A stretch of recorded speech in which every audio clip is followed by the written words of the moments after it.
আসসালামু আলাইকুম, welcome back to my channel. আজকে আমি আপনাদের সাথে শেয়ার করব দেশি মোরগ এবং আলু দিয়ে পাতলা ঝোলের রেসিপি। ঝটপট কিভাবে এই মজাদার রান্নাটি আপনারা কমপ্লিট করতে পারবেন সেটি আজকে আমি আপনাদের সাথে শেয়ার করব। প্রথমেই এখানে সম্পূর্ণ একটি মোরগের মাংস নিয়ে নিয়েছি, সাথে কিছু পেঁয়াজ কুচি এবং কিছু আলু টুকরো টুকরো করে কেটে নিয়েছি। একটি কড়াইতে পরিমাণ মতো সয়াবিন তেল নিয়ে নিয়েছি। তেলগুলো গরম করা কমপ্লিট। এবার টুকরো করে কেটে রাখা আলুগুলোকে হালকা লালচে কালার করে ভেজে নেব। আলুগুলোকে এরকম লালচে কালার করে ভেজে নিলে তরকারি থেকে অনেক ভালো একটা স্মেল পাওয়া যায়। সবগুলো আলু আমি হালকা লালচে কালার করে ভেজে নিয়েছি। এবার এগুলোকে তেল থেকে তুলে নিচ্ছি। আলু যে তেলে ভেজে নিয়েছি একই তেলের মধ্যে 1 কাপ পরিমাণ পেঁয়াজ কুচি, দারুচিনি, এলাচ এবং কিছু তেজপাতা দিয়ে সবগুলোকে ভালোভাবে মিশিয়ে ভেজে নিচ্ছি। পেঁয়াজগুলোকে গোল্ডেন ব্রাউন কালার করে ভেজে নেওয়া কমপ্লিট। 1 চা চামচ পরিমাণে আদা রসুনের পেস্ট, 1 চা চামচ পরিমাণে হলুদ, মরিচ এবং ধনিয়া গুঁড়ো দিয়ে অল্প পরিমাণে পানি দিয়ে মশলাগুলোকে ভালোভাবে কষিয়ে নিতে হবে।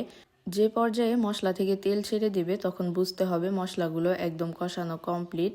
এই তো মশলাগুলো কষানো কমপ্লিট। এবার এখানে কেটে ধুয়ে রাখা মোরগের মাংসগুলো দিয়ে দিচ্ছি।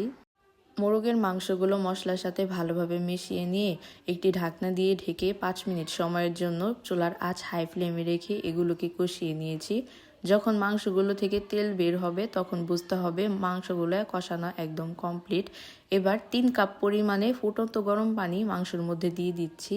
মাংসগুলোকে ভালোভাবে নেড়েচেড়ে মিশিয়ে নিচ্ছি। মিশিয়ে নেওয়া হয়ে গেলে কয়েক টুকরো কাঁচামরিচের ফালি দিয়ে দিচ্ছি। ঝাল আপনারা আপনাদের পরিমাণ মতো বাড়িয়ে কমিয়ে নেবেন। কাঁচামরিচের ফালি দিয়ে একটি ঢাকনা দিয়ে ঢেকে দিচ্ছি। ঢাকনা খুলে পরিমাণ মতো লবণ এবং ভেজে রাখা আলুগুলো অ্যাড করে আবারও ভালোভাবে সবগুলোকে মিশিয়ে নিচ্ছি। একটি ঢাকনা দিয়ে ঢেকে চুলার আঁচ হাই ফ্লেমে রেখে এগুলোকে 5 মিনিট সময় রান্না করে নিতে হবে। আপনারা যে পরিমাণে ঝোল প্রয়োজন মনে করবেন সেই পরিমাণে ঝোল রাখবেন। আমি আমার প্রয়োজন অনুযায়ী ঝোল রেখেছি।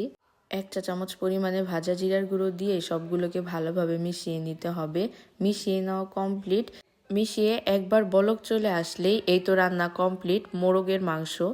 ঘরোয়া উপকরণে মোরগের মাংস আলু দিয়ে ঝোল, এই রেসিপিটি আপনাদের কেমন লেগেছে অবশ্যই কমেন্ট বক্সে কমেন্ট করে জানাবেন।